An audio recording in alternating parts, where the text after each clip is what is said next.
Welcome back. I mean,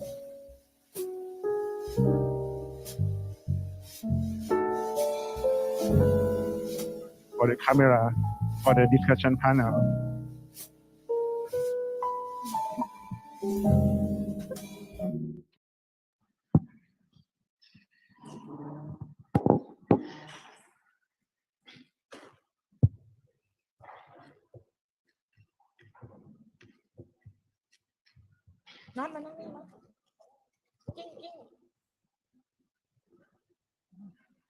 okay. Right now, shall we start for the discussion fan panel? In this afternoon, we will have a few questions that we would like you to share your opinions, experts and expertise and everything. What should we start? File a question and then just like, okay, right. Let me see. I think you got the list of the questions a bit already, no?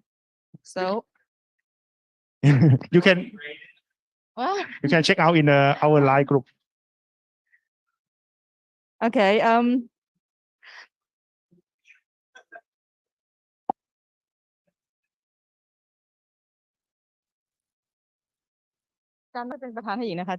Okay.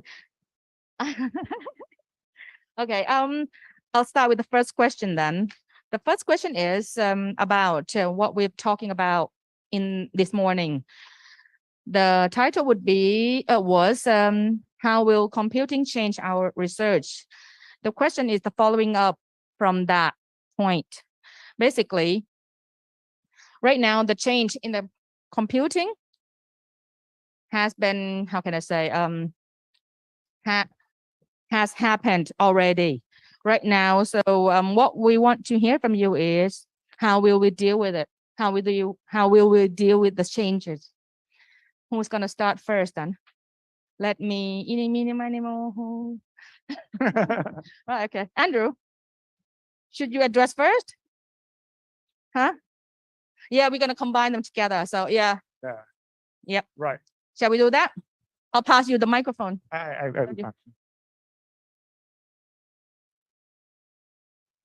don't know, you tell me. So I'm not coming in with any research work here. So I kind of expect other people to solve this problem. I think historically, computing research has had a reproducibility problem, that we've sort of had two classes of research. There's been sort of fundamental research that needed to meet scientific tests, and for which reproducibility was usually because you were putting forward a fairly simple principle, and the mechanism for demonstrating it was something people would reproduce in different systems. And then there was engineering publications, which were, I've built this thing, it's good, I've advanced in engineering, but I haven't necessarily done anything very simple scientifically, and I may or may not tell you how I did it. And obviously commercial constraints get in the way and make that such a pain. I think with a lot of new, and particularly machine learning problems, that becomes even worse, that the desire to want to reproduce in the same mechanism and the ability to demonstrate that you've actually produced a system that's worthwhile and moves on the scientific goalposts is harder, and you will need to actually form better reproducible results. But that's kind of separate from the engineering side. Sometimes the publication of, hey, we've done this, we programmed this system, you're not intended to reproduce it, but look what you could do. And I think in some ways you need to acknowledge something which hasn't really been acknowledged tremendously well, but everyone knows it, which is that that kind of grey publishing has value. And it especially has value because increasingly, and I think a little bit out of date here, because increasingly means for 20 years now, people are graded by their research output and how much they publish, and it's important to publish even when you're just pushing things forward in an engineering sense. So I think it should probably be acknowledged that there is formally that separation in research. And please contradict me if that's already happened and I'm just behind the times here. Sorry, Trevor, do you want to? Okay. Can I follow up? Is that all right? Maybe it's like a more of a discussion, but Thank you. so it's interesting you bring up reproducibility in AI. I would argue that I think we have less of a problem today with reproducibility. The reason we have less and more. Let me explain why. Code is out there now. All of the code is out there, right? GPT-3, the re-implementation of GPT-3, for example, for OpenAI's GPT-3, Meta came and implemented it, right? It's completely open, as well as the training set. But what isn't open is the very largest version. They didn't open that. And number two, if I would want to build it, it's going to cost me millions of US dollars for me to actually generate that system. So reproducibility here is not that the code is not available. It's that I just don't have the money to do it, which creates a very difficult problem from the perspective of researchers, where typically we download open source software and we can just run Linux. Right now, you can run it, but good luck training.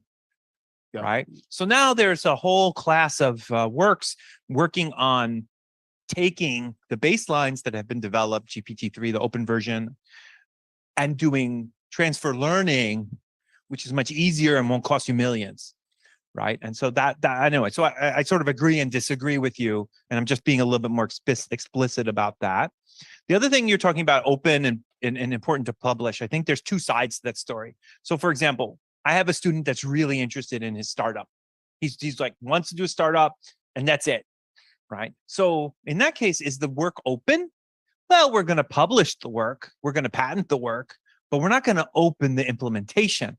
Right. But some things we will be opening. For example, we have a simulator called Sniper that's been open for the last decade, and people can contribute. And actually next month, we're actually liberalizing the license to allow for copying. Instead of having to source it from us, now people can redistribute this source. So we're actually making it more liberal.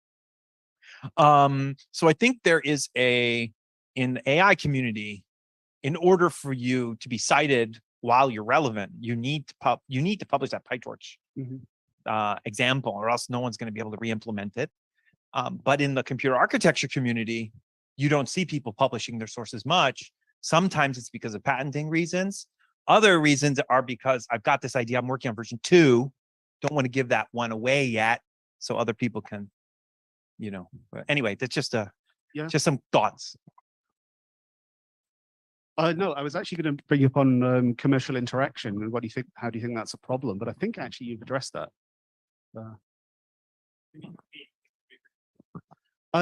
Yeah, Commercial interaction with your scale point is interesting. About you give away, you make reproducible the example, but you don't necessarily actually divulge the rest. Which maybe for scale is impossible for people to reproduce. It may be for commercially sensitive reasons, possibly.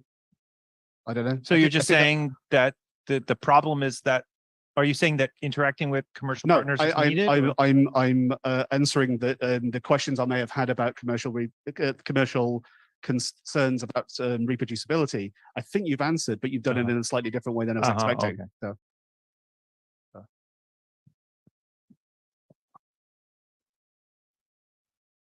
Thank you. Trevor? We- What? You go to for the next. No, not the next question. I want to hear from Thailand side as well. So who's gonna represent that?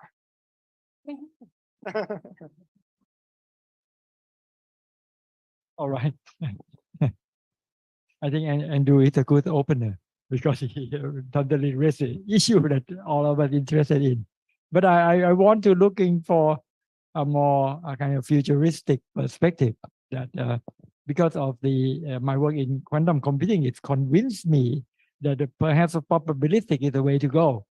That we should add in this kind of probabilistic thinking, right? Which already been kind of very good engineering for something example like a skip list, right? And we also already have the probabilistic analysis. So I say, if I want to be more specific, the idea comparable between electrical engineer, which say that the noise is enemies, we want to control it, and the way I use what they call randomness to do search, right?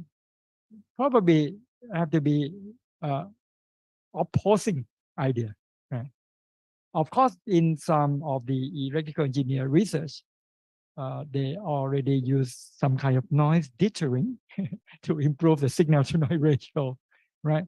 So I think that the way forward for competing two, then I would like to propose which very vague idea that the maybe time is more probabilistic than we think. Okay. Channing, do you have anything to say after?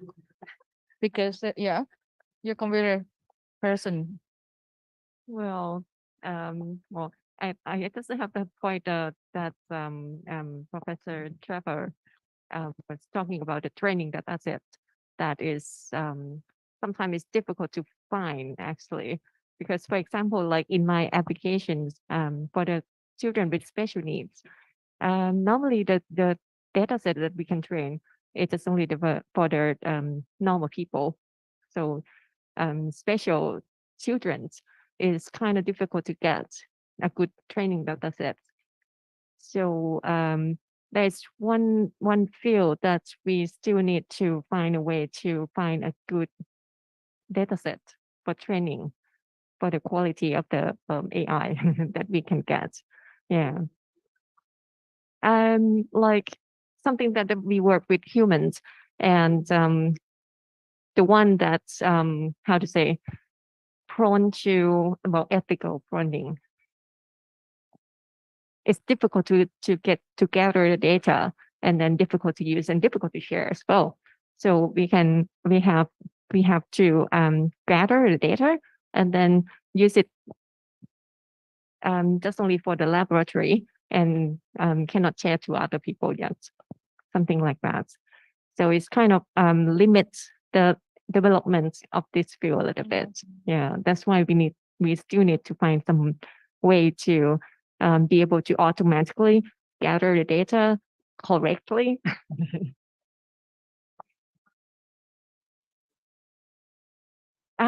For the patient, Face and also behavior.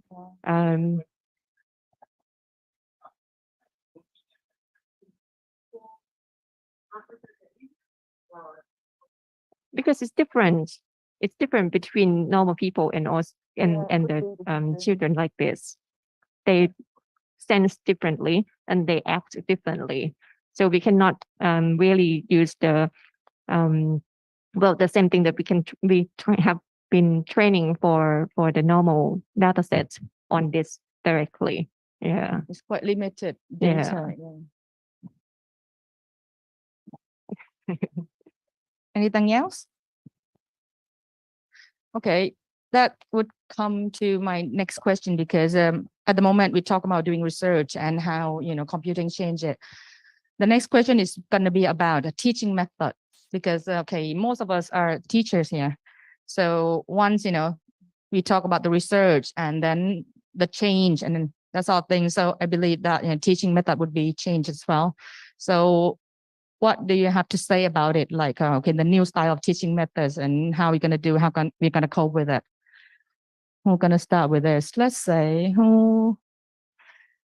Yeah, come on. The microphone is yours. For me, I've been working with the signal processing applications and theory applications. It's very hard from the beginning, because signal processing is mathematical driving algorithm. So in order to understand mathematics beyond that, or as kind of theoretical background beyond that, it's very difficult. Even for me, when I first made the signal processing thing, I got difficulty to understand things. And my student, I teach signal processing things, and students got difficulty to understand concept and so on.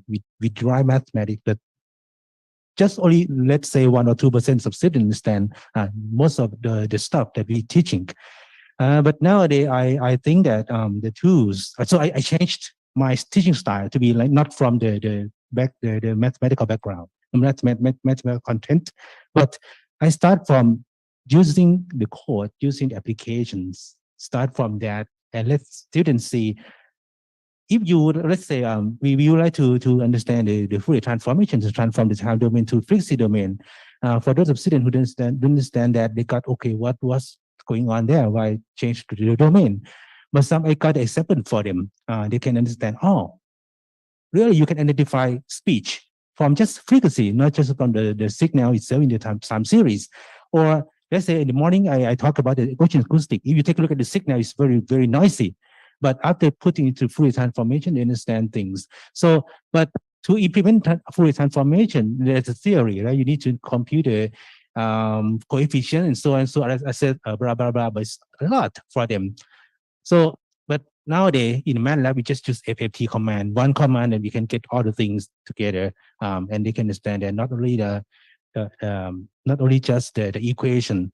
So in terms of computing, this is just basic teaching undergraduate course. But for my PhDs, for my undergraduate students who are working with me, they start working on the Bayesian filtering. Bayesian filtering, if you turn the book and see what's going on there, there's a lot, thousands of equations in the book, but how to make it alive, how to implement it.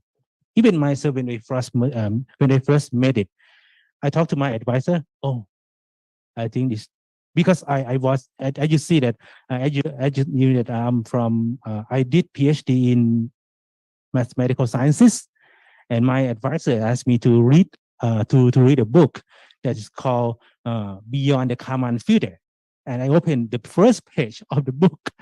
That's, you know, I just okay. After a week of reading that book, I said I give up. I was engineer. I'm engineer person. Yeah, I don't know what's going on with the equations. And she said, okay, I put the other way. My advisor said, I put the other way. I give you a series of code and you just run it. And you expect to see something in the ocean there. And you know what? Once I start learning from the code, learning from the implementation, there's a lot of computation, script lines by lines over there, and I can match the script into the equation in the book, and I can understand that. So I think computing is a way that we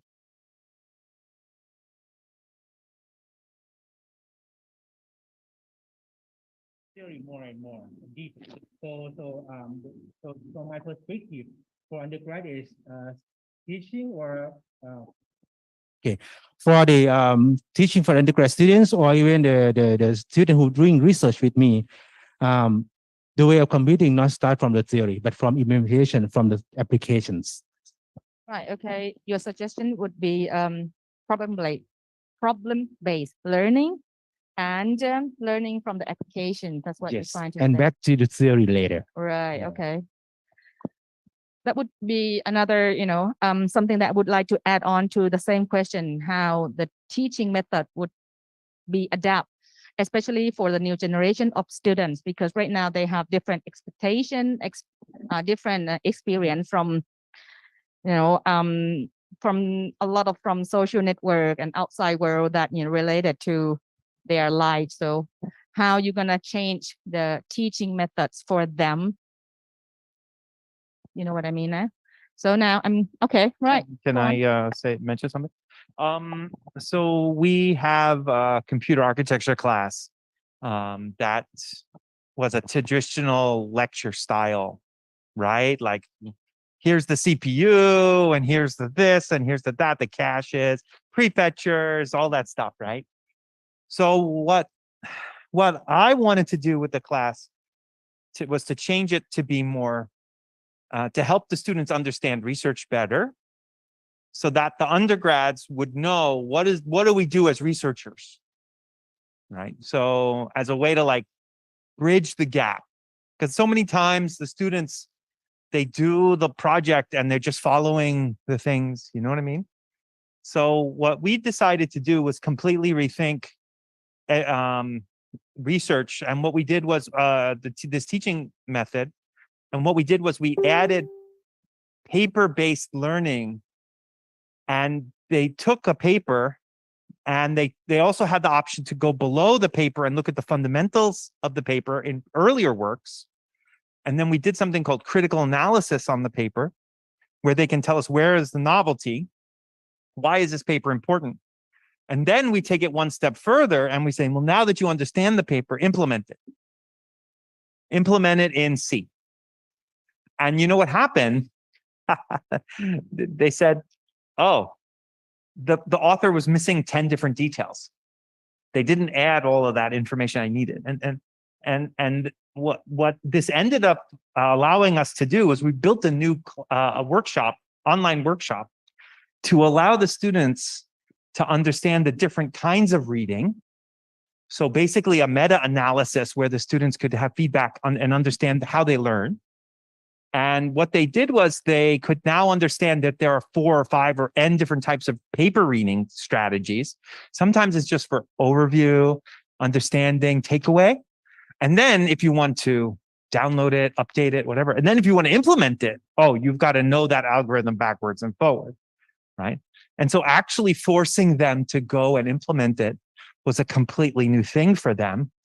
And it really forced the students to have a new appreciation for understanding how the paper was implemented and specified. And it also, once they got the result, they could compare it to state of the art and things like that. And so all of a sudden now they saw the whole end-to-end procedure for research, right? So I know this is a long-winded, sorry, but I think the point is that how do we change things? On one hand, there's changing things for computing, but what we've tried to do is change things for research, right? Which I think is the logical progression. And there's something we're trying to do with the workshop and all that stuff. Right. So you mean you're going to reduce the gap between teaching and then researching, or use research into the teaching? I think my scheme as well, right? goal is to allow the students to know a lot of the application work, right, that you were talking about.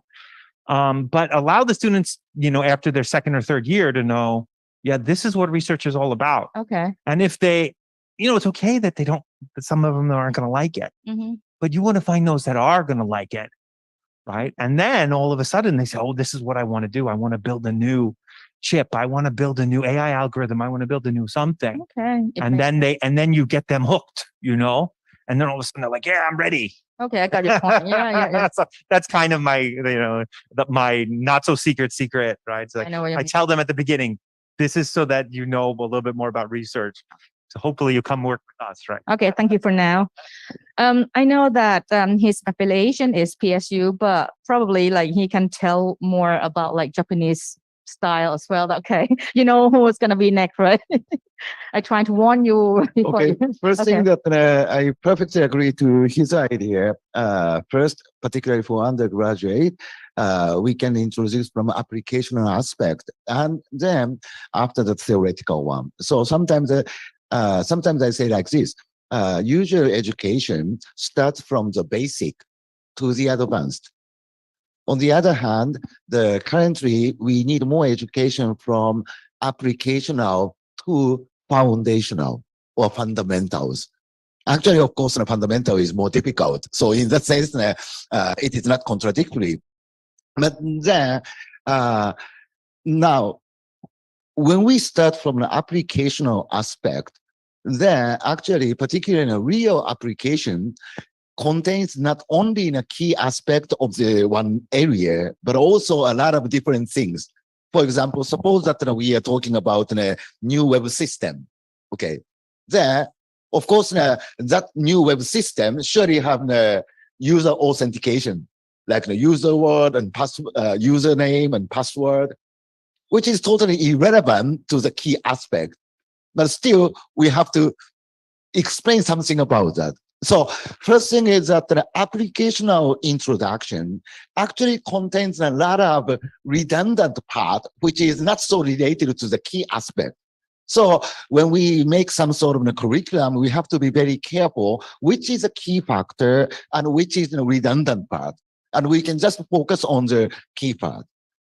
The second thing is that my talk in the morning focused on interdisciplinary collaboration, right?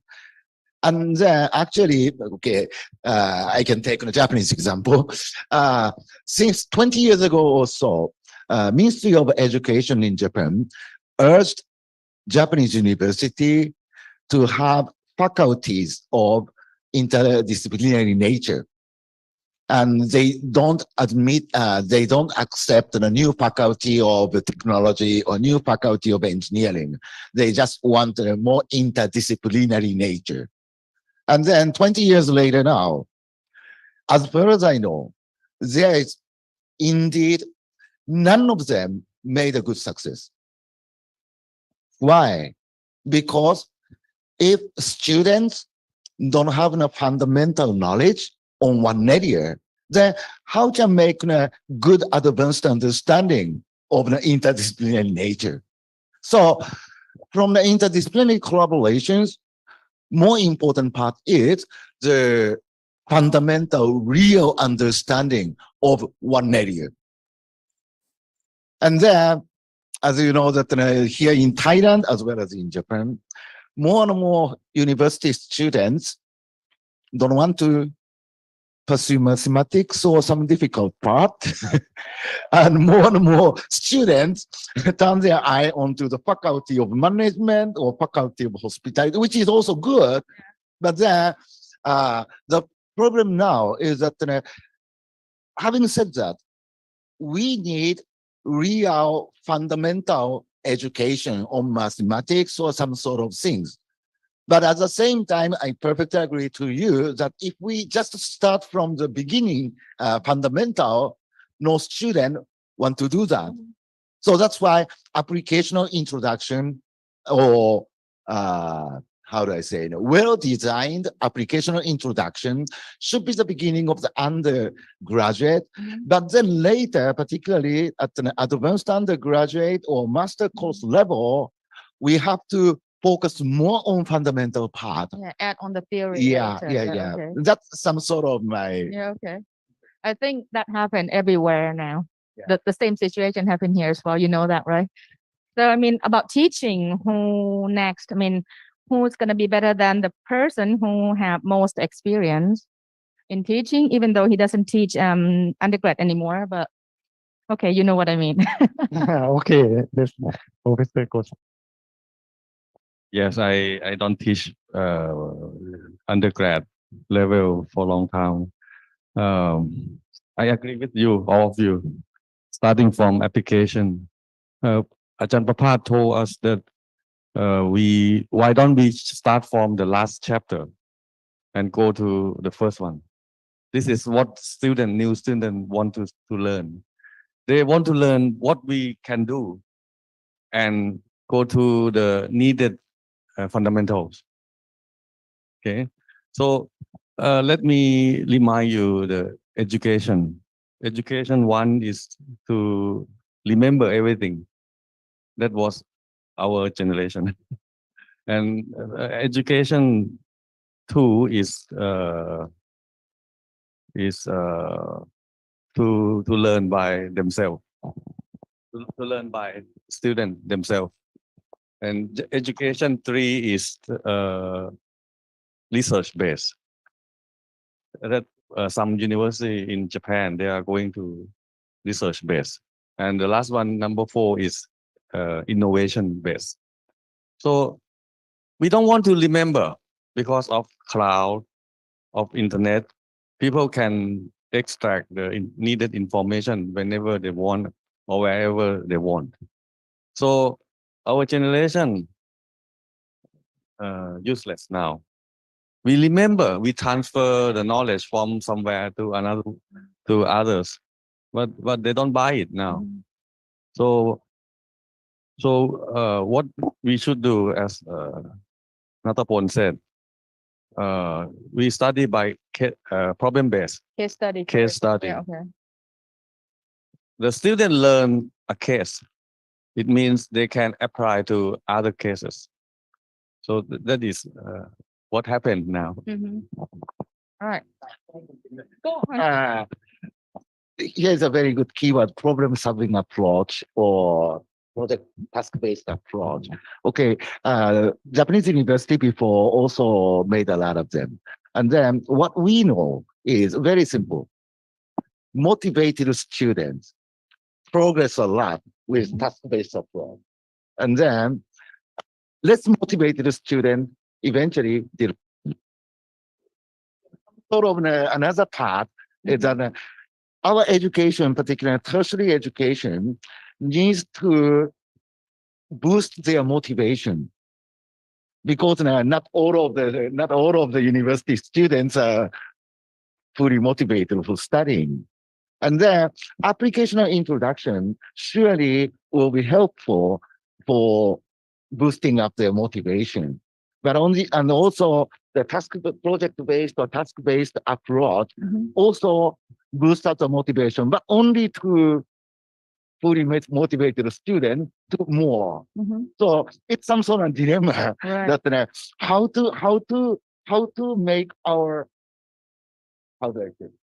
middle level student make more progress. This is the most difficult and important part of the education, and which I don't have now. Okay. True. Motivation is very important. Right. Okay. Shall I pass the microphone to Professor Surachet, because I want to hear from you that how we're gonna motivate students.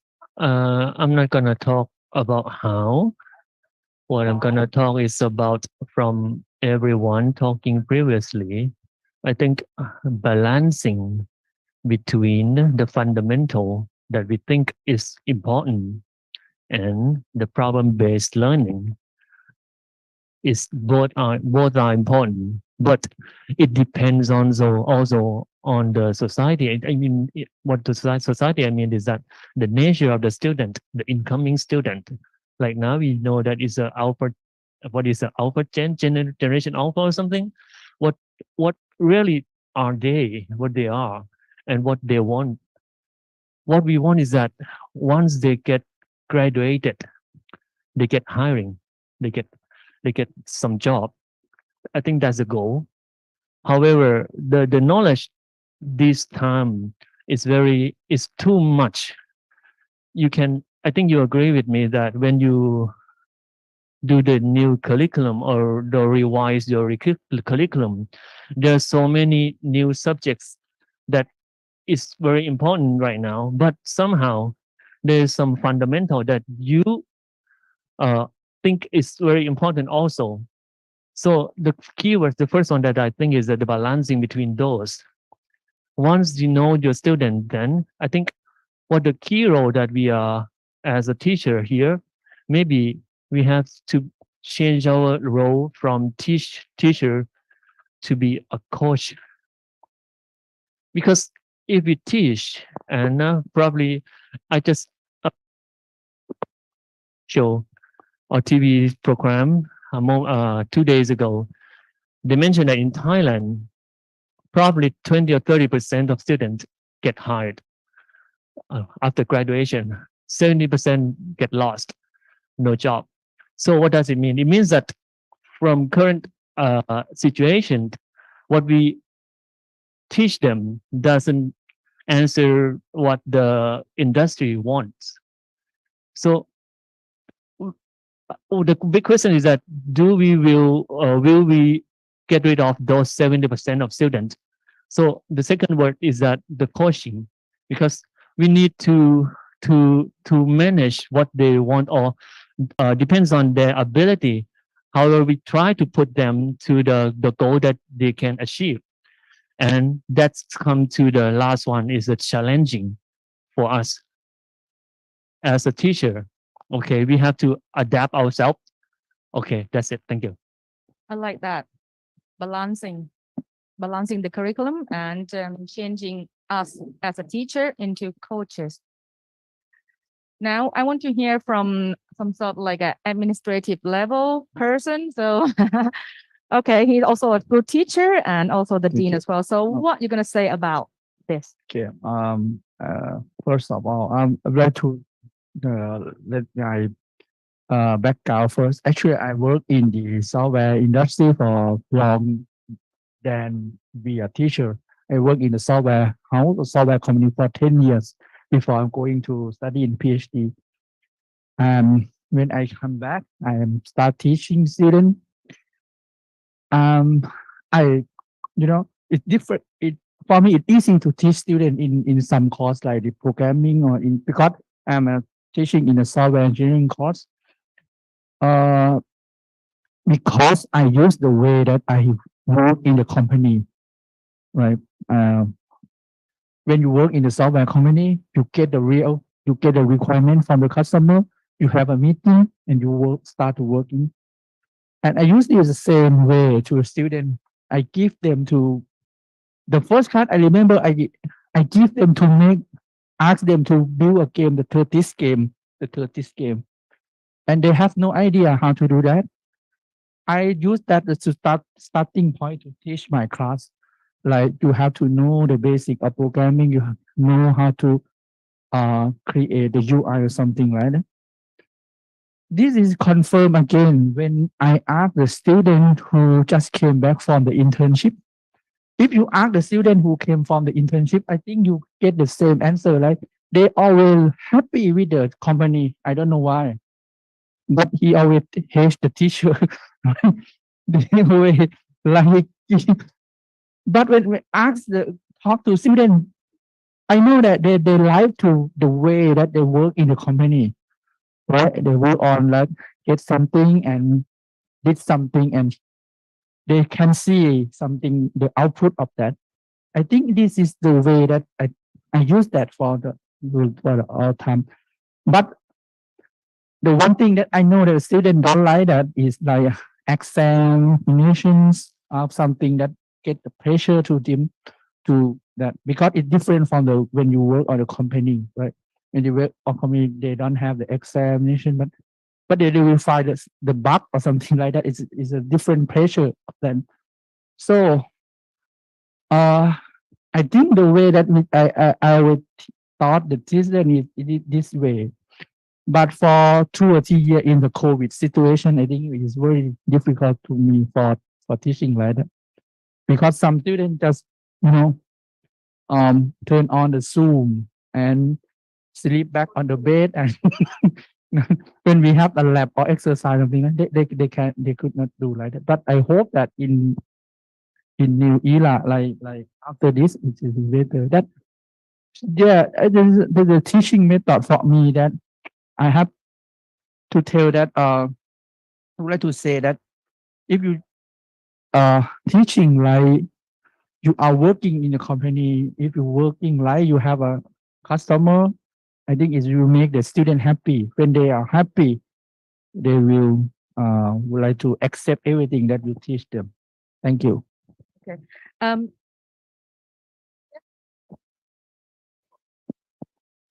Your time schedule and something.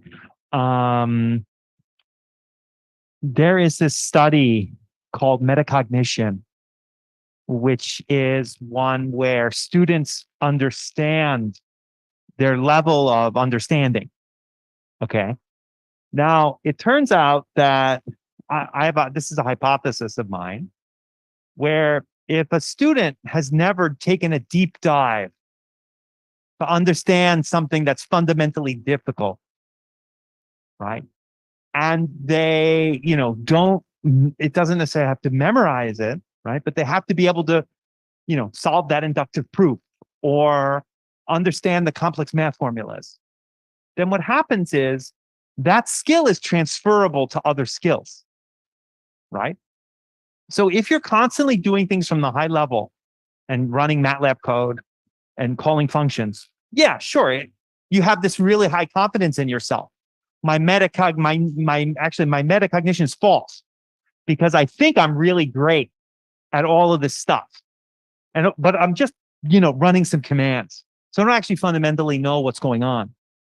So then what happens is when you actually test them on something and you actually push them to understand it, now all of a sudden they realize that they actually don't know the topic.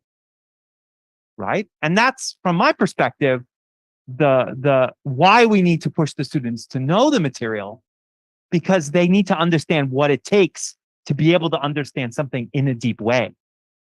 And this is needed in all levels, both engineering and innovation, as well as research. I need my researchers not to know fundamentally, oh, just read the paper and read the abstract.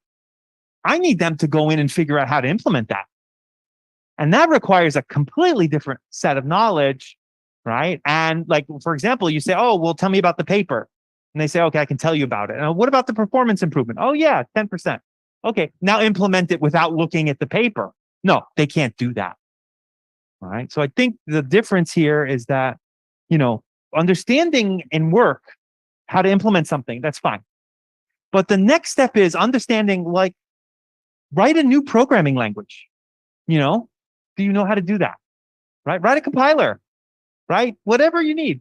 You know what I mean? Invent something new, right? That requires that you know the process to invent something new and therefore can replicate it on other things. Anyway, so I'm just saying, I agree with what everyone's saying. Understanding depth is needed. Having fun with high level stuff is also needed, but we have to watch out for that metacognition, that false sense of knowledge that people have. All of a sudden they think they're great. And then it turns out they're not. Thank you. I agree with you completely. I mean, can we go back to Professor Assis, because the thing I know that one size doesn't fit all, and there are a lot of academic stuff in your college. But I mean, as a dean, I mean, do you have direction or suggestion of how the teaching method should be as a whole of the college? I mean, it's just because other people just talk about their expertise and their experience, but just for you, I mean, just that's why it's specific for you. Yeah, actually, I don't have that, but the university have that. In the prenups on currency, we encourage all the teacher to the concept of the active learnings, right? But it is still, for some lecturer, is still have a confuse what is active learnings, that because some lecturer agree that in, like, for example, in the MIT, they are still use the blackboard to teach the algorithms, and students still that understand that. But some of the lecturer try to many tools, many techniques to teach students, but the output is different. So okay, let's go back for our college, for our faculty. Actually, we have some, the guideline or some standard from university how to teach that, how to evaluate that. And when we decide the course, that we have something that like the guideline to ask the teacher to do that. But in the real world, I'm not sure that is possible or is with that or not. But yeah, we have, but in the real implementation, in the real teaching, some that is difficult to know Adjust, is yeah. what correct. Okay, I mean, because right now we combine the second and the third of my question together already, because the second question would be the teaching methods, how it's going to be and how it's going to get changed. And the third question would be especially for us, because we are in this sort of area, computer vision, AI, ML, image processing things. What we're going to do about this change? So I think we combine those already, but I want to hear specifically about it more. So who's gonna? I think the microphone's there, so we can pass on to Professor Tikapan. Give him a chance because he's so quiet. What topic now? Okay, the topic is as for us, we are in this area computing already. So what do you think about the change of computing that affects our research, our teaching methods, and what we're going to do, because the new generation of the students change a lot. So Okay, I want to explain my experience with my student first. I teach undergraduate student, 40 students for a year. and now I have the master student for the only two students, just this first group. So I have not much experience for master, and every year I teach them until second year student, so I can touch all of the 40 students. But based on you are mentioned before about how to motivate them. All of these 40 students don't want to do a program. So for the final project. So that means this group cannot do programming. And in the group that can do programming, maybe more than 10, but not more than 20 students, about 10 or 20 students. Out of this group, some students want to do image processing or machine learning. So, but don't want to do a difficult algorithm. The problem is I have to motivate them, all of 40 students, as much as I can, because I need more students and smart students to do in my lab. So the first thing, I let them think about their future, what they need. Some students need to graduate and graduate only bachelor and go to work. So in this group, they don't need to do programming or difficult algorithm like the machine learning or image processing. So we have to skip this student, just do some project more easier. And some another motivation that I always use is I explain them about how to get scholarship and how much salary that scholarship pay to them for a month. That's more than salary that get from the company after they graduate the bachelor. So that's why you student don't choose this way to get the scholarship. So some students understand it. They will will be interesting to work in a research. So in this group, I give them more difficult algorithm like image processing, machine learning, and publish the paper. I think this is the best solution because another solution that will be, I think it is good that students pay their attention more to develop a code for get the paper and use this paper to write in their profile and apply for a scholarship. This is my solution to deal with the student. Thank you. Thank you so much. I mean, the other thing I want to hear is because teaching doesn't have to be from uni or from like school. Also can be teaching in what they call in industrial part as well. So what I'm gonna say was because right now we hear a lot that our students is not ready to use when it goes to the company or factory. They said, oh, you know, at this company, we need to teach a lot more because the students come here not useless, but don't know, you know, the practical stuff. We heard that a lot, even though, you know, our core is really intense and, you know, really that. So, I mean, just want to hear from you, Andrew, that because, you know, you have people come to work for not your company, but from the company that you work, and you need to train them as well. So do you have this sort of problem as well, or? Yes, we do. And I thought this would come up. there is a hiring side of this to slightly more experienced staff, and then there's graduate hiring. And graduate hiring still wants to find students who have domain knowledge and sometimes have specific knowledge for the groups they're being hired into. And they're hired into groups that do particular tasks, but they're treated as a body after that point, but they don't have as much flexibility to move around. And sorry, I'm answering very specifically for my company here, but so individual groups actually hire their own students. They choose their own interview techniques. There is a little bit of commonality here and some larger groups do have more of a process for this than others.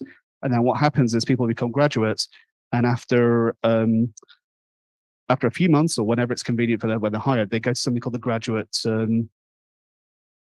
something conference, the GGC, and they go through a crash course in computer architecture and bring them up to speed on 30 years of branch prediction and things like that, and get taught how to conduct themselves in a company, the likes of that. And then within the first year or so, they do rotations around other groups within the company.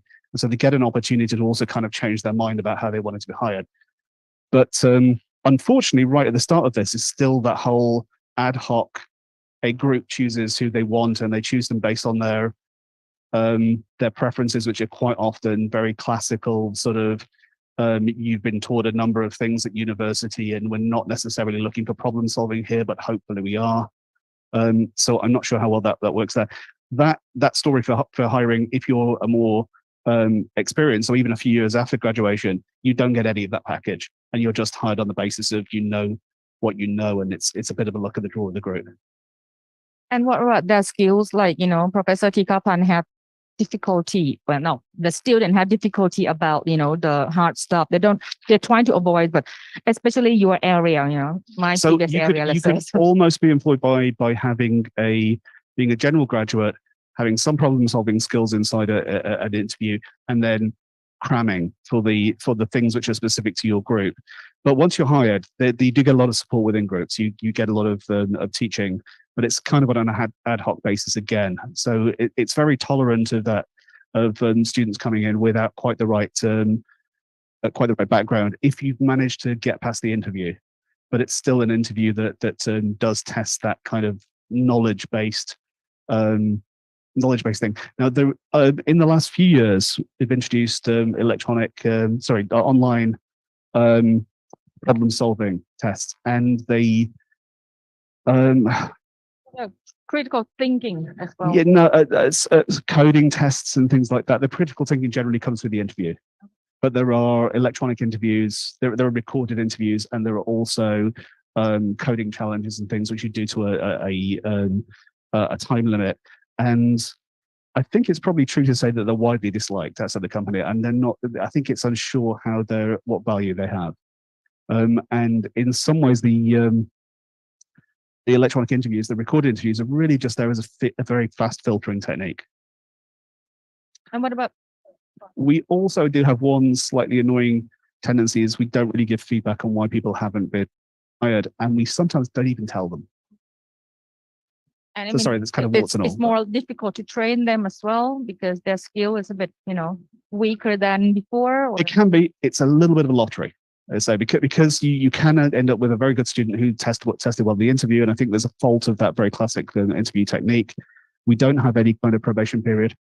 It's based on advancement after that, and we're in the UK, so employment law is extremely strong. So it's students don't get discarded after 6 months if they don't do well.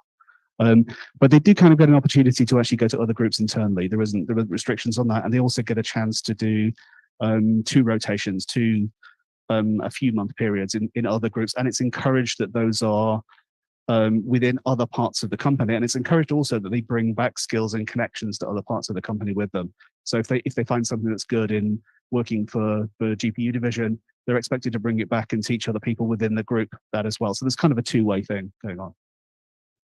It sounds like you were luckier than us. I mean, you struggle to have that sort of like talented, students. It could. I personally think it could do with more. It could do with a period at the start where you're less fixed to the group you're in. But other than that, yeah, it does give opportunities. Anybody have anything to add on about this? Teaching methods, how the change that we need to deal, how we're going to deal with the change, sorry. And Ajahn Prapat, you look like you're thinking about something to say. Yeah, I still teach undergraduate class quite a lot, including the programming 101. I think perhaps propose that the motivation is the key, and also the transfer of the knowledge from school to profession is not such a big problem for my student, right? And therefore, I found the current generation of my students are so different from the previous one. Like they prefer to choose their own subject, right? So a kind of I am in engineering, so there are a kind of required course, which is very much looked down or not preferred for the young student. Right? So we perhaps have to adapt or change our tactic. For example, I propose to flip over the sequence of subject. They probably can do some application first to motivate, so that they stay on course on engineering until they finish, and then maybe the basic science come later if they need that sort of thing, right? And I found that especially for Thai university, we are too much teaching, too little learning, because we are very much enforced by all the requirements from the Ministry of Education. Okay, that's a little bit of my contribution. Oh, thank you. The lady, please. I have a little bit. Well, usually problem-based learning should be problem that the student is the one who set the problem, not the teacher who set the problem. So motivation is very important. And but I'm a little bit lucky that my student would like to do the project. So I interviewed them why they would like to do the project. So some of them said that I think I have autistic. That's why they would like to help. They would like to be useful. Or others said that well, I see that well, your team has a lot of awards, so I would like to have one too. Something like that. So maybe challenging them like this would also help them to motivate. Put them in competitions. Yeah, They can something like that. compete with other groups. Yeah, that Mm. sounds good. I mean, okay. From now, shall we move to the guy next to me because he need to. No.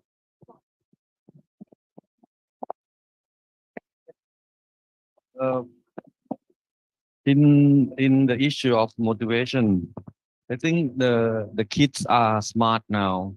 They can earn much money in the ways that we never imagined.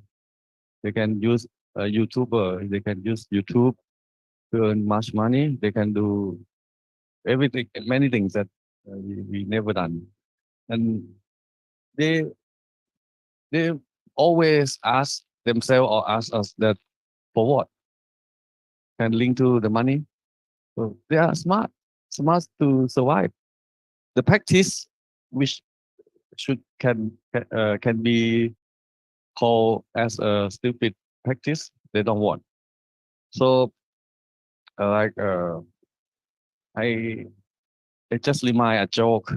You study hard and you go to MIT and you earn go to a big company and you get big money and you can go to spend time after retirement for fishing.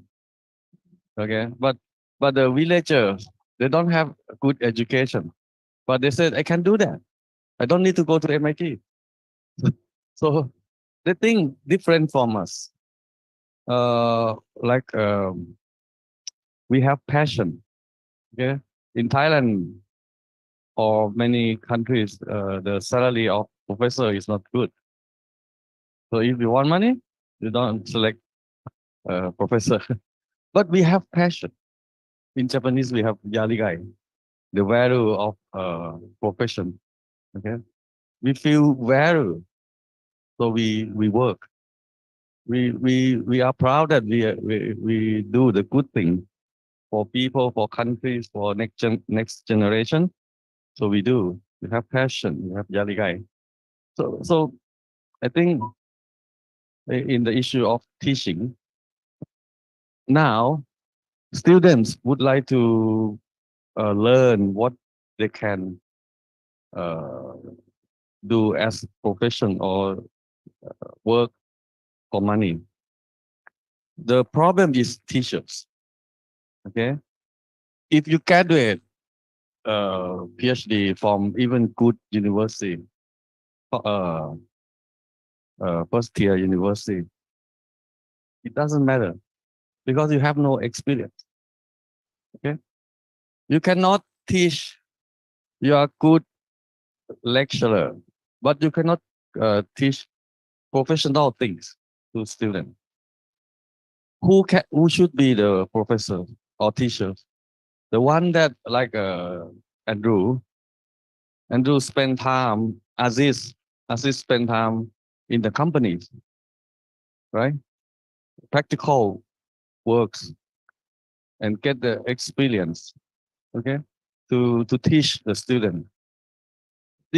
These people know what the student want to know and what should teach them, what they should learn to be able to get a job.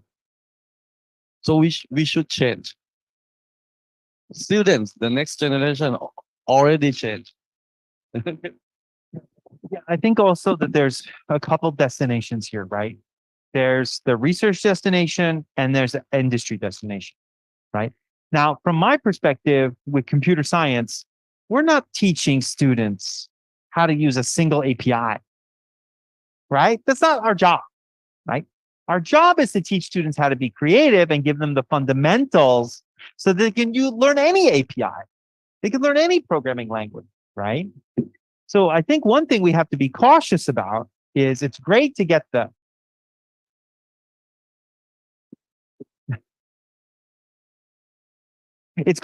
feedback from industry, I think. And it's really great to be able to work with them and make sure that there's alignment. But I think we have to also be careful because we have many purposes. One purpose is to prepare students for entrepreneurship. One purpose is to prepare them to go into industry. And one is prepare them to be the next generation professors and researchers, right? So if we're short-sighted, we'll limit their education and limit their directions. But if we do it the right way, then we'll give them the tools to do anything they need, any of these topics, right? So I think we just have to be a little bit careful about how we, it's great. I think it's great to target industry, but that's just one of the pieces. True, but I mean, it depends on how students gonna think about it because if it's a short term, they probably don't think that way. They don't believe it, but after 10 years time, they will thank us for that. But I mean, I agree, but it's just like, for them, it's just like, oh no, they don't want it. But that's what they said. In 10 years time, they will come to thank us because we teach them like in all they need to survive long term. I mean, yeah, true. And I agree with him that, for example, in computer science, we don't have to teach. Okay, actually, this is exactly what has been discussed for more than 30 years all around the areas. Okay, very simply, learning on the side of the student is a must. They have to learn. On the other hand, teaching is not a must. Teaching is actually a means to support the students' learning. And that's exactly why Ajahn Sis already pointed out that we are now focusing on active learning, not active teaching, right? Yeah. So this is also the same with 20% learning skill or any other things. So actually, I'm a little bit wondering whether we should discuss more about learning or teaching. And actually, what's the most important thing now is we have to support or enhance their learning by teaching or by tutoring or by providing more resources. Anything is okay. But I think that if we are focusing just on discussing teaching, maybe something may be wrong. Okay, thank you very much. And I agree for all, and I would like to express my idea too. Focus on the student in this generation. They born with the Google, with the iPad, mobile phone. Once they have a problem, they Google and they got the solution in a second. So it's easy to find the solution, but they have some another issue like for the patient skill, they need to know something, and they have a small gap or small threshold for to do some difficult thing because of the technology. Technology help them so much. So, and I think I agree I agree with everybody that we need to provide a motivate to student. One, if the student got the motivate, they can find the solution, and they have they're tempting to dig to the solution, and it's easy to teach them and that way. But the question is how you put the student to have the motivate. One thing that I try to describe about their incentive or their salary, but not only that. If I can make it more funny, like organize a class like a game, I trying to use several tools, like for example, like a Kahoot, to have some competition, and another tool that they can have compete, so they are not boring like the traditional class.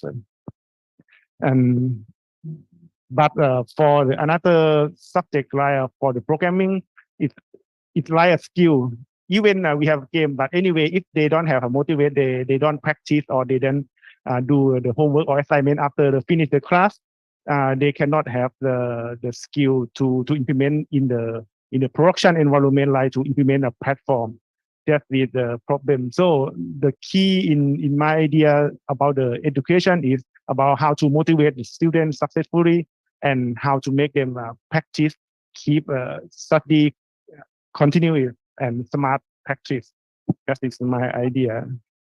And before go to the next one, I would like to ask Ajahn Nattapong Thongthep. He is the assistant dean for the College of Computing. Yeah, he did a lot of things in education as well. student, Yeah, I remember So- that. Yeah, so it's nice to hear from you. Okay. Personally, I have the responsibility for the high school student, first year, 13 years old class about the technology design and computational science. And I have the chance to provide many courses with the general education and then the AI for undergraduate and master student too. And for me, from my experience, I think I want to let them share what's the happiness. And once I know that what happiness is, because many students have different definition of happiness. And once I know about the happiness, I try to add what Ajahn Hashimoto said, that how I'm gonna let them learn with happiness. So my philosophy for the learning things, entertainment-based learning is for me.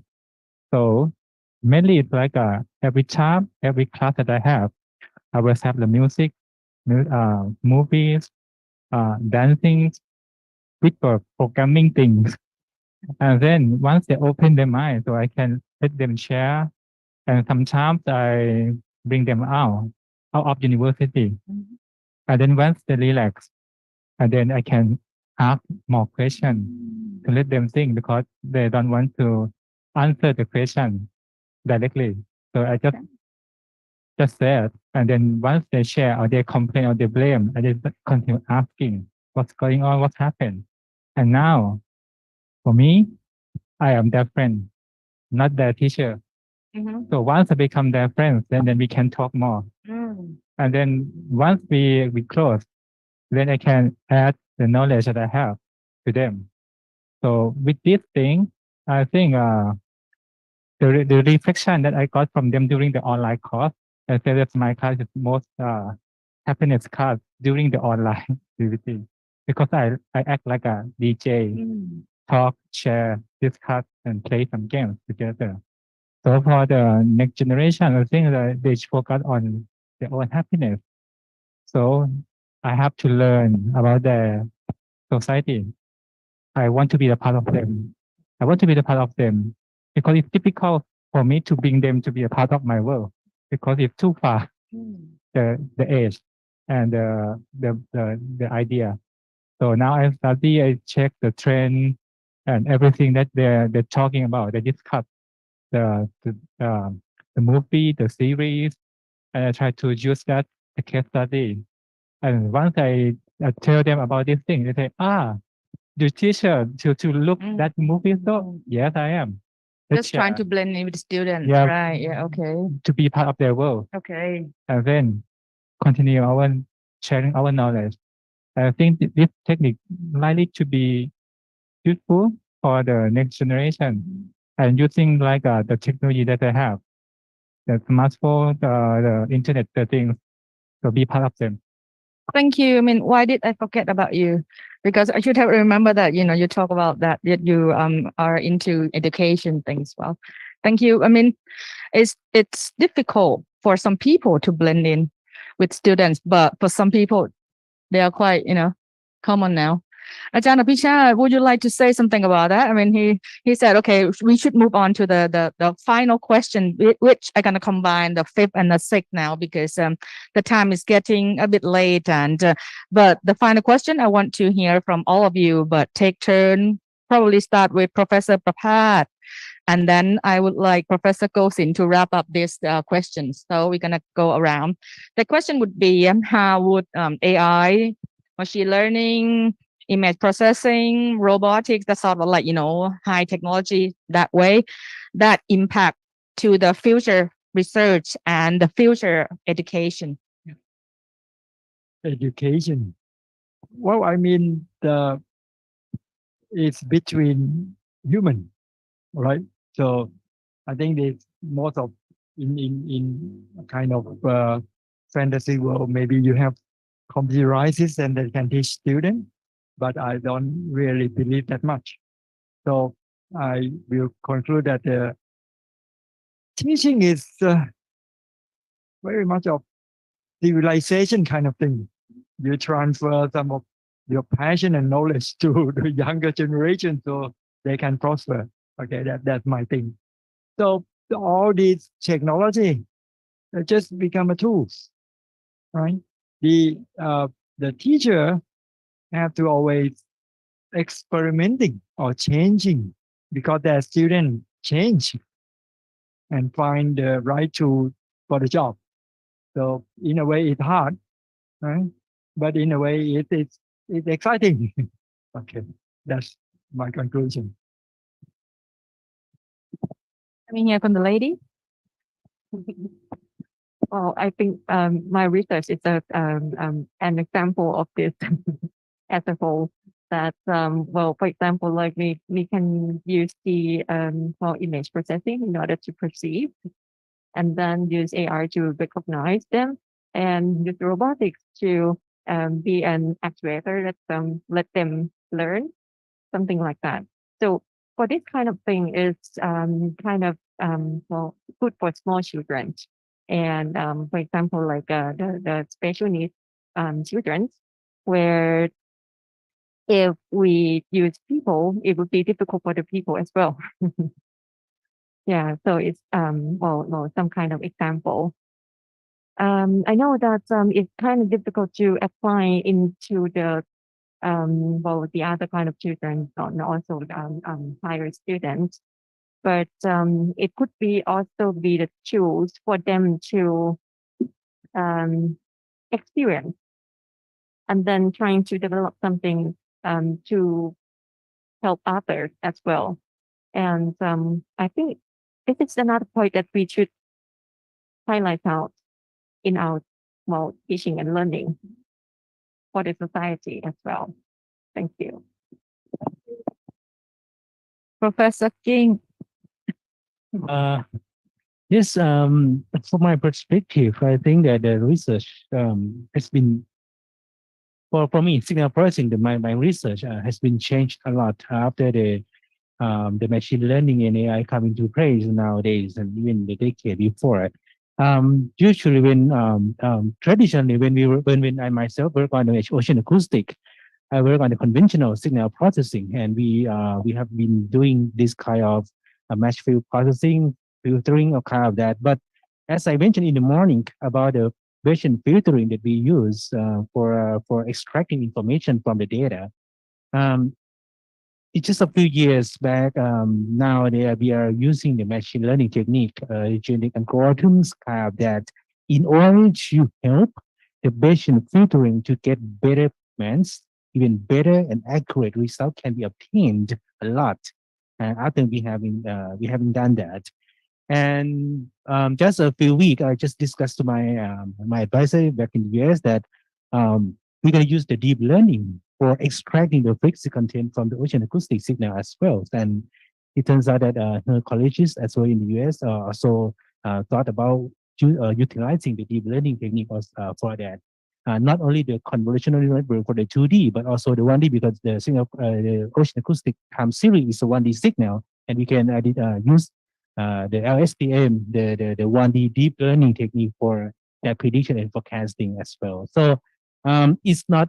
I think it's inevitable to live without this disruption. So the conventional method may not work well anymore, but we need to incorporate the new stuff into the traditional one and get better. So engineers, as a researcher, for me, we need to incorporate and use those things into what we are doing and make it better and better. That's it. Thank you. Sure. So it's interesting you talk about 1D convolution. So actually, we're not using LSTM for doing something very similar, but we're looking at fully convolutional 1D signal processing. I think that AI is interesting. It's one of the few platforms that is lossy. So up to now, everything that we've done in computer architecture had to be precise, except for maybe branch predictors. How would you suggest to fix that then? No. The point is that AI has allowed us to explore an entirely new area where the whole thing can be imprecise. And that allows huge amounts of opportunity for exploration that we traditionally have not been possible. So before AI, we're thinking, oh, what application domain allows us for lossy processing? And the only thing there was image processing, maybe JPEG compression, right? Everything else was fixed, zip compression, whatever, right? All the stuff we do in computer architecture has to be perfect, except for maybe branch prediction and prefetching. Now, all of a sudden, the entire application can be modified in so many ways that the whole thing can be lossy in a brand new way. Anyway, so it significantly changed the way that people think about and allowed for huge changes in accelerators. In our top conferences, we see new hardware accelerators. 10 of the 50 or 60 papers are new accelerators for AI. And I don't know, maybe at least 100 AI hardware companies exist today building new accelerators and stuff like that. So it's really revolutionized computer architecture in so many fundamental ways. One other thing that's interesting is now people are saying, Can we use AI to replace the architect? Can we use AI to do placement and route? Can we use AI to do branch prediction? Can we use AI? So it's like, can we use AI to build better AI? Right? So these are the things that we're doing, right? We're integrating AI into the CPUs and stuff. So it's fundamentally changed everything that we do, for sure. Let's skip Professor Goldin. I want to hear because I give you last as a last person. I mean, what about in Japan side? I mean, because there are more like advanced thing going on there as well. So Okay, first, I think that I'm not a representative of Japan side because I've already lived in Thailand more than 7 years. Okay, so actually, there's a little bit dilemma. My research area is originally natural language processing, artificial intelligence, and also machine learning. So the question, how would AI, ML, image processing impact to future research, particularly for my future research? Then it's some sort of what is the impact of my research area to my research topics? Okay. Okay. In this case, actually, here's a little sarcastical things. Okay. As he already pointed out in the morning or so, that how about an GPT-3 or BERT and all the other things? Okay. Now, when we want to develop something like BERT or GPT-3, the only way to do that is to quit working in university and go to Facebook or Google or Twitter or any other sort of company. Because no university can manage the high electricity and high computer resources that requires that sort of thing. So around 2016, 2017, actually every time I went somewhere in Southeast Asia to deliver some talk, I advocated sort of a performance deep learning approach. Yeah. What is the topic of the deep learning by just using, for example, a gaming PC? And indeed, there are a lot of possibilities in those days, including edge AI and other things.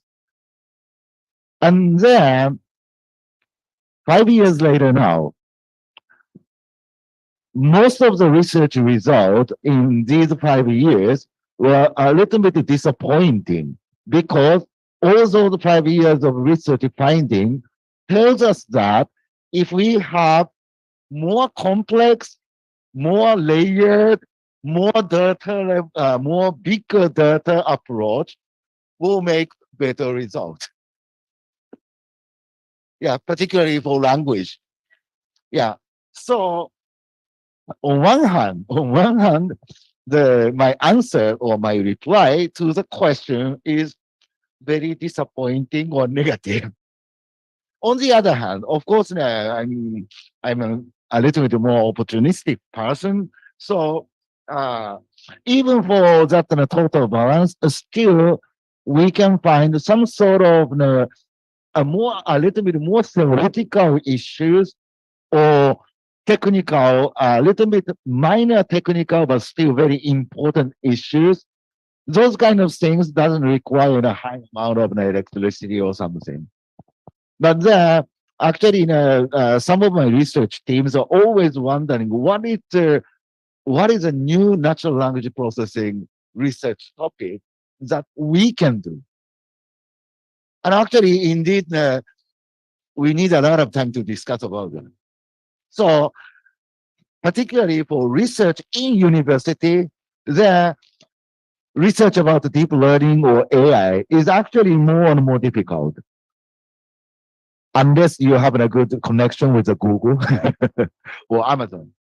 But still, so now we have to think a little bit more on how to survive as a university researcher or researcher in university to continue our research topic in machine learning and other things. If you are a very theoretical person, it's good. because you have a lot of topics to research without a lot of budget. On the other hand, if you are thinking of yourself as a little bit more applicational researcher, then one simple answer is more interdisciplinary collaborations like me. Because there are so many areas like the environmental science and other things who has never ever used AI technology, even for the basic AI technologies, and they want to use it. Yeah, so we can make the collaborations. Yeah, thank you. I mean, you Yeah. gave us a lot of thoughts here. Right. Okay. Shall we move to here from the other side? Professor T. Kapan, what do you think? AI, ML affect the future education, future work, future research? I mean, I think that the research that can correct the data much enough will be go fast. Accuracy will move higher fast than the past, and I can see from the paper that accuracy is high, very high now. That is all.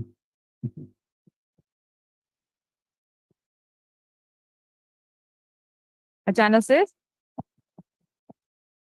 Okay, I think everyone already said, but I have one thing to leave for here. You know, right now, 1 or 2 years ago from now, I am very confused about the direction of the university because university said that you should do research that help the community. Sometimes I'm very confused which one is help community, because I believe that all research is useful, but it depends on how to apply that to the community. Sometimes the university say that in Thailand, could hing or something, but I think if it depends on if you put a research and it's a theory research, but if you provide to Google, it's useful for Google, but it maybe is not useful for Obata or something. It's not useful for it, but it depends how to select that. But yes, and the new staff or new researcher in our faculty, sometimes they were pressured by the university that you have to get the funding, but the title of the funding is sometimes it's not a research. It's like a research. It's like an academic service. You have to do something for the community, like you just create a web application by 1 million baht. I cannot imagine how to build a research on that, but it's consume your time for 1 year. Yes, maybe it's not a fit with the topic, but it's make us to confuse on the. But I think for the AI, that is a new.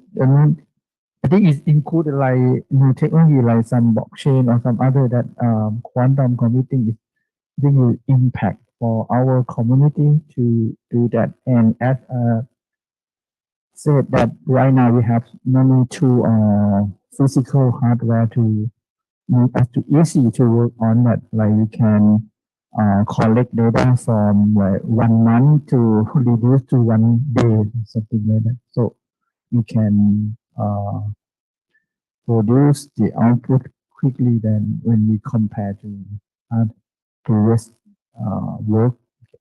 Thank you. Everything has pro and cons. So, yeah. Professor Surashet for the last time. Thank you. Thank you. I agree with you because when in Thailand, we have been asked to do many things that we might not be acknowledged before. However, we have to deal with it, and maybe we can think of it as a challenge, which is very difficult. However, okay, for the AI, for me myself as a teacher for the telecommunications, I think it's mandatory for students to know about that. Also, for me myself as well to keep updated. Otherwise, things will go beyond what we are current right now. And I think That's it. Thank you. Andrew, can you add a bit something? Computer vision. Yeah. Well, it's an exciting area that has lots of applications. There are Whatever. custom processing units that actually that do image processing stuff for mobile phones already, and it's an area that Arm's been interested in. I'm afraid I don't know that much about the subject, but I think I'd lump it in with the rest of ML and all the other approximate computing world, that it's where you put your multipliers. It's an interesting challenge between hardware and software, and turning out students who have a flexible view about where that boundary is, I think is the important thing. Good point. Thank you. They have to have a lot of experience. Seen applications, they're going to have to see the applications fail, and they do also need the fundamentals behind that. But actually, the application is probably an interesting place where that's sciences go through a period where they don't know how things work. So this is not quite this is not a tremendous analogy. And so sciences start as stamp collecting. They start as taxonomy. They go into taxonomy, and then they go on to actually have fundamentals underneath that. And I think from an app's first point of view, the whole world looks like stamp collecting until you understand how things get together. But it's useful in order to have cases. So you know what works, what doesn't work, and you can almost gain experience without understanding, which is a strange way of looking at it. But Odd, yeah. yeah. Anyhow, I mean, anybody would like to add something further, or shall we? Huh? This is full circle already. So right now, I'm gonna give the last person the microphone, and he could end this session for me as well. So Professor Goh Sin Kha.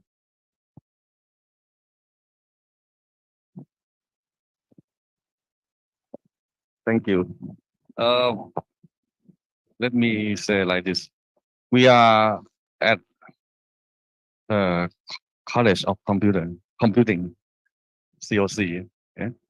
And the computing doesn't mean just computer or the machine that calculate mathematically for you, but it's what you are talking about, machine learning, computer vision, deep learning, AI.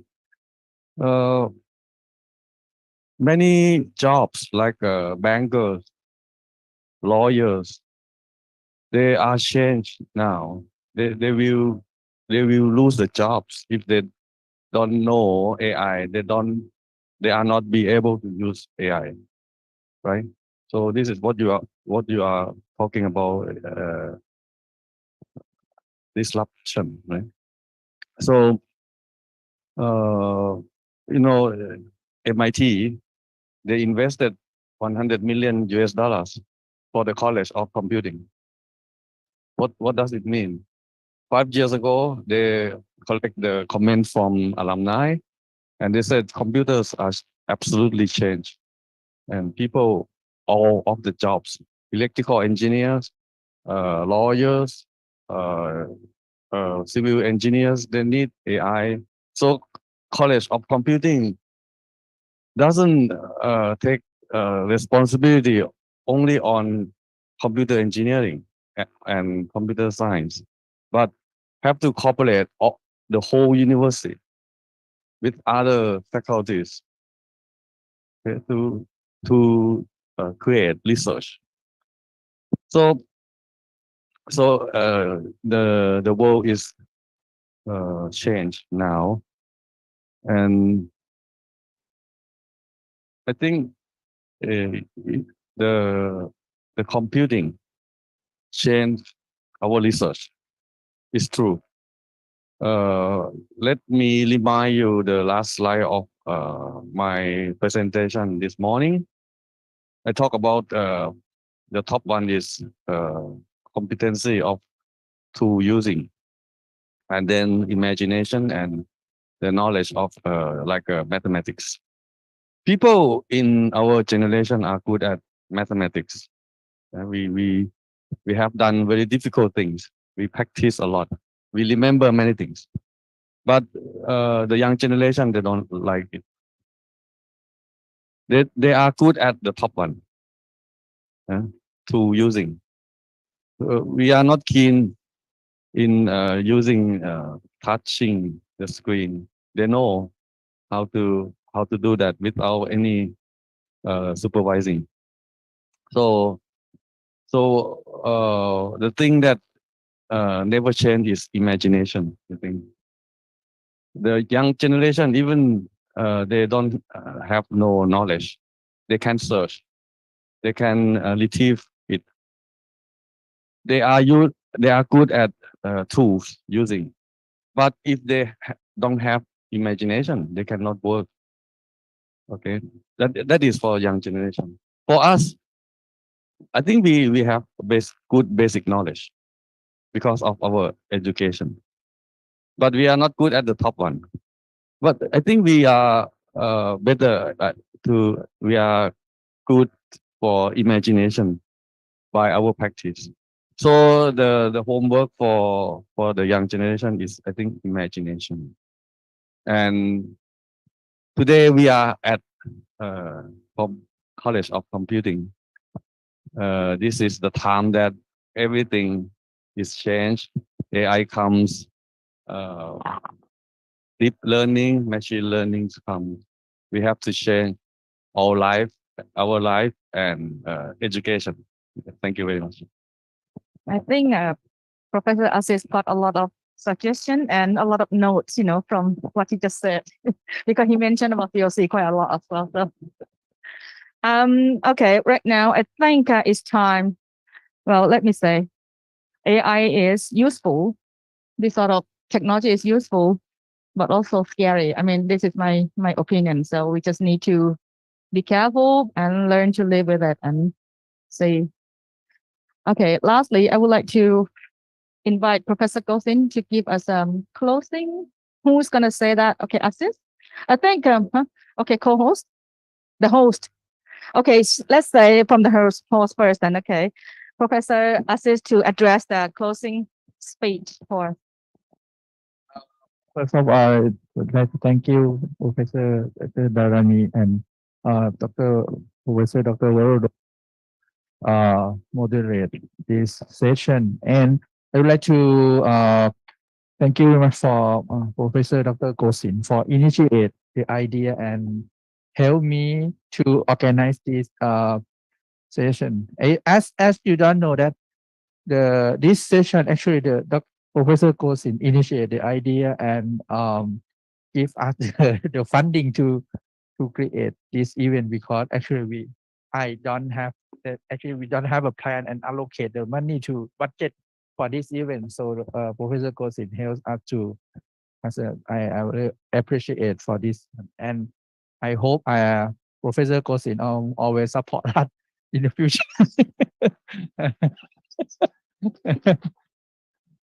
Okay, and next I would like to thank you for Professor Trevor Carson. He fly from Singapore to this event more especially, and it's very nice. Yesterday we talked about that something, the direction, and we have some conclude about that the workshop that we have. But let me work about on that and on the time schedule and for others, and Professor Papat, I know he is very busy. And he was very busy, but his task come here. But actually, he should go to another event, like in the where he in Silicon. But he select to come here. But this approach to him. Thank you. you. And for other, I would like to thank you. And I think this is not a last day for us, but it's just a starting day for us. I hope that we should have the second consortium, and maybe we get more other researchers to include and get more country. But as Dr. Gosin expect that in the first time, he expect we have we will include like Korean and Japanese, but the COVID that maybe yeah. But yes, we have Professor Hash, and Professor Hash is also actually he's a computer guy, but now he work in a technology environments, and he also helped us to organize the conference. Yeah. Finally, I would like to thank you everyone. And if you have something that is not happen unexpected, we are so sorry, but I think we achieved the goal for today. We know each other. We can discuss on many things. Okay, thank you for everyone. And I'm not sure who is fly today, but have a good trip. But for stay here today, I think we have a dinner together and see you there. Thank you.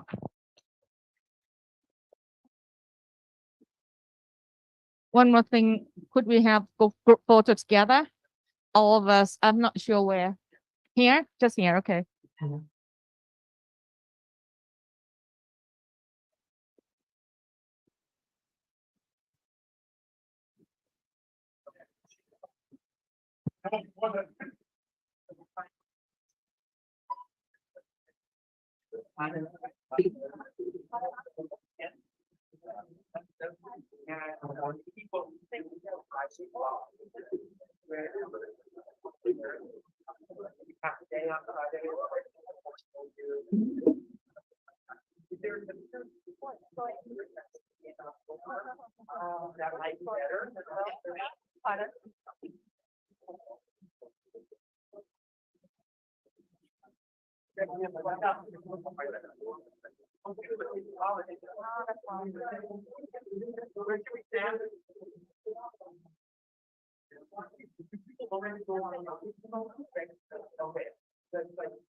Maybe they're already out. Okay, I get to get into that. Oh, I'm sorry. Well,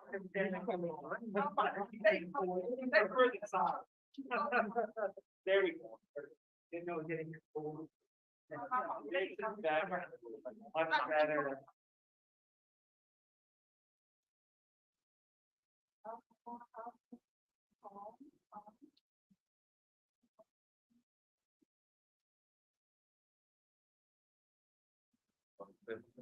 Smile.